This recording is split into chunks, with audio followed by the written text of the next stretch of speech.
Hello दोस्तों, आपका स्वागत है हमारे चैनल ट्रिकी जीके पर। और आज हम लोग इस वीडियो में बात करने वाले हैं राष्ट्रपति से रिलेटेड आर्टिकल्स के बारे में।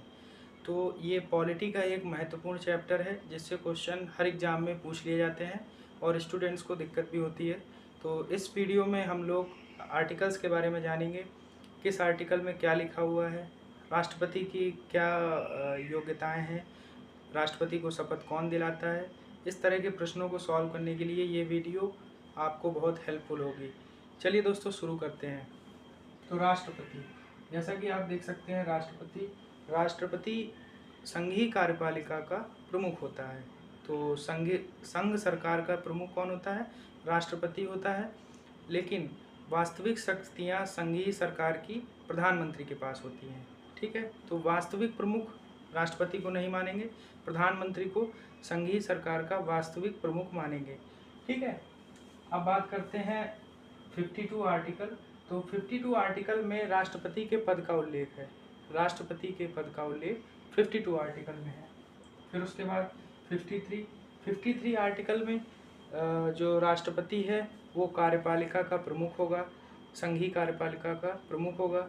इस बारे में उल्लेख किस आर्टिकल में है? तो 53 में राष्ट्रपति की आपातकालीन शक्तियों के बारे में भी उल्लेख है। आपातकालीन शक्तियों के बारे में मैं आपको नेक्स्ट वीडियो में बात करूंगा। अगला है 54 आर्टिकल। 54 आर्टिकल में राष्ट्रपति की निर्वाचन प्रक्रिया के बारे में उल्लेख है। राष्ट्रपति को निर्वाचित करने के लिए एकल संक्रमणीय प्रक्रिया का यूज किया जाता है। एकल संक्रमणीय प्रक्रिया में लोकसभा के सदस्य, राज्यसभा के सदस्य तथा दिल्ली और पांडुचेरी की विधानसभा के सदस्य और इतने लोग पार्टिसिपेट करते हैं। ठीक है, इसमें विधान परिषद के सदस्य चुनाव में पार्टिसिपेट नहीं करते हैं। तो इतना आपको याद रखना है। ठीक है, तो निर्वाचन का उल्लेख आर्टिकल 54 में है। फिर है आर्टिकल 55। आर्टिकल 55 में निर्वाचन की रीति क्या होगी तो उसके बारे में उल्लेख किया गया है। और फिर उसके बाद है आर्टिकल 56। आर्टिकल 56 में राष्ट्रपति के कार्यकाल का उल्लेख किया गया है। राष्ट्रपति का कार्यकाल कितना होगा? तो राष्ट्रपति का कार्यकाल 5 साल होता है। और राष्ट्रपति का कार्यकाल जो है उसमें आपको एक चीज़ याद रखनी है कि शपथ जब राष्ट्रपति ले लेते हैं उस दिन से कार्यकाल काउंट किया जाता है। ये नहीं है कि आप मान लें कि उन्होंने नॉमिनेशन स्टेट को किया है तभी से उनका कार्यकाल है, ऐसा नहीं है। या वो चुनाव जीते हैं तब से उनका कार्यकाल काउंट होगा, ऐसा नहीं होता। जब से वो शपथ लेते हैं जिस दिन से, उसके अगले 5 साल तक वो राष्ट्रपति बने रहते हैं। तो कार्यकाल इनका कितना होता है? 5 साल। फिर उसके बाद है अगला 57 आर्टिकल। 57 आर्टिकल में है पुनर्निर्वाचन। मतलब भारत में राष्ट्रपति एक से अधिक बार भी बन सकते हैं। इसकी कोई सीमा नहीं है कि कितनी बार कोई व्यक्ति राष्ट्रपति बन सकता है। और यूएसए में बात करें तो यूएसए में एक व्यक्ति 2 बार अधिकतम राष्ट्रपति बन सकता है। 2 के बाद वो व्यक्ति राष्ट्रपति नहीं बन सकता। तो ये आपको याद रखना है, पुनर्निर्वाचन आर्टिकल। दोबारा भारत में प्रधानमंत्री राष्ट्रपति बन सकते हैं। तो ऐसे कौन से राष्ट्रपति थे जो एक से अधिक बार राष्ट्रपति रहे, ये आपको कमेंट बॉक्स में लिख कर बताना है। फिर उसके बाद है आर्टिकल 58। तो आर्टिकल 58 में योग्यताओं का उल्लेख किया गया है। तो राष्ट्रपति बनने के लिए पहली योग्यता क्या है? भारत का नागरिक हो। तो भारत का नागरिक होना पहली कंडीशन। फिर उसके बाद दूसरी कंडीशन है 35 वर्ष की आयु पूरी कर चुका हो। 35 वर्ष की आयु पूरी कर चुका हो। और तीसरी कंडीशन है लोकसभा का सदस्य बनने की योग्यता रखता हो। लोकसभा का सदस्य बनने की योग्यता रखता हो। और चौथी कंडीशन है लाभ के पद पर ना हो। लाभ के पद पर ना हो। लाभ के पद कौन से हो जाएंगे? सरकारी नौकरी में नहीं होना चाहिए, कोई मंत्री नहीं होना चाहिए किसी सरकार में। तो इस तरह के पद कैसे कहलाते हैं? लाभ के पद कहलाते हैं। अब आप सोचेंगे ये योग्यताएं तो भारत के कई नागरिकों के पास होंगी, तो क्या वो राष्ट्रपति बन सकते हैं? तो इतनी ही कंडीशंस, इतनी ही योग्यताओं से काम नहीं चलता। राष्ट्रपति बनने के लिए एक और कंडीशन होती है, जिसमें आपको 50 प्रस्तावक और 50 अनुमोदक, 50 प्रस्तावक और 50 अनुमोदक। ये 50 प्रस्तावक और अनुमोदक ये कौन होगा? लोकसभा या राज्यसभा के सांसद या विधायक, ये लोग प्रस्तावक या अनुमोदक हो सकते हैं। तो इनका सपोर्ट आपको ज़रूरी रहेगा। जो जिस व्यक्ति को ये लोग सपोर्ट कर देंगे वही व्यक्ति राष्ट्रपति का नॉमिनेशन भर सकता है। तो अब आप सोच सकते हैं कि जो आम आदमी है वो राष्ट्रपति नहीं बन सकता, क्योंकि उसको इतने विधायक और सांसद क्यों सपोर्ट करेंगे। फिर उसके बाद अगला है आर्टिकल 60। आर्टिकल 60 में राष्ट्रपति की शपथ का उल्लेख है। राष्ट्रपति को शपथ कौन दिलाएगा? तो राष्ट्रपति को शपथ दिलाते हैं उसके सुप्रीम कोर्ट के मुख्य न्यायाधीश। सुप्रीम कोर्ट के मुख्य न्यायाधीश राष्ट्रपति को शपथ दिलाते हैं।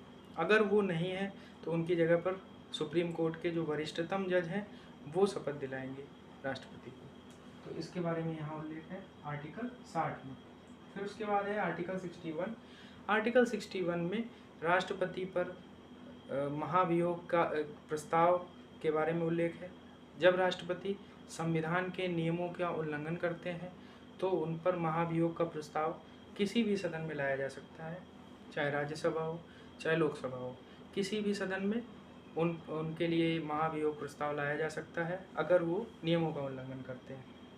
तो और एक चीज़ इसमें क्या है, 14 दिन पहले महाभियोग प्रस्ताव लाने के 14 दिन पहले उनको सूचित करना पड़ता है। फिर उसके बाद अगर वो पद से हट गए स्वेच्छा से तो कोई महाभियोग प्रस्ताव नहीं आएगा। अगर वो तब भी नहीं हटते हैं तो क्या होगा, 2/3 मेजॉरिटी के साथ, 2/3 मेजॉरिटी के सिग्नेचर के साथ महाभियोग का प्रस्ताव लोकसभा या राज्यसभा किसी एक सदन में पास कर दिया जाता है।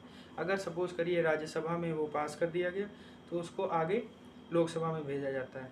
वहाँ से भी 2/3 सदस्य उसको पास करेंगे। पास करने के बाद वो राष्ट्रपति पद से हट जाएंगे।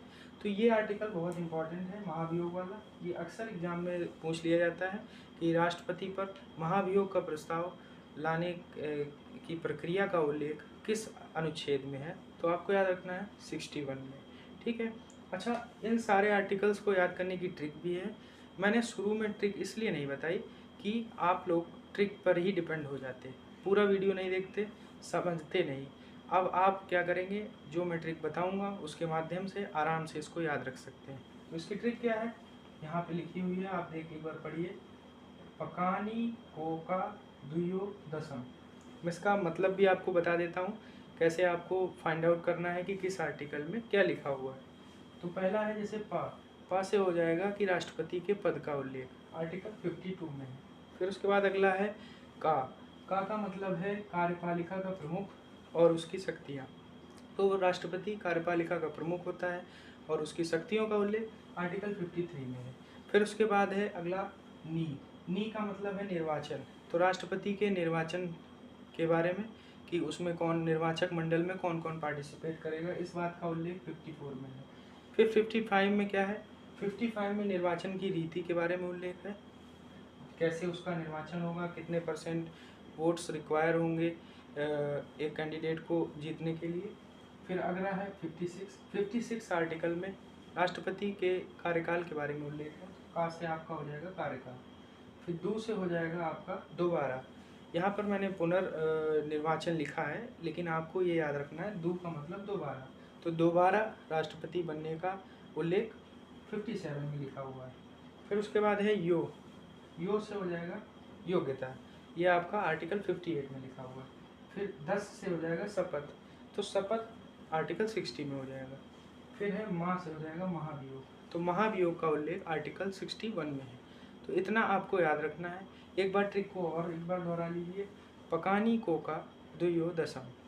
ये ट्रिक है, सिंपल ट्रिक है। आप 1 से 2 बार दिन में बोलेंगे तो आपको ईजिली ये याद हो जाएगी, कोई भी परेशानी, कोई भी दिक्कत नहीं होगी। अगर आपको और आर्टिकल्स में प्रॉब्लम हो रही है तो वीडियो के कमेंट बॉक्स में लिखकर बताएं, जिन आर्टिकल्स में आपको प्रॉब्लम हो रही है वो भी लिख कर बताएं।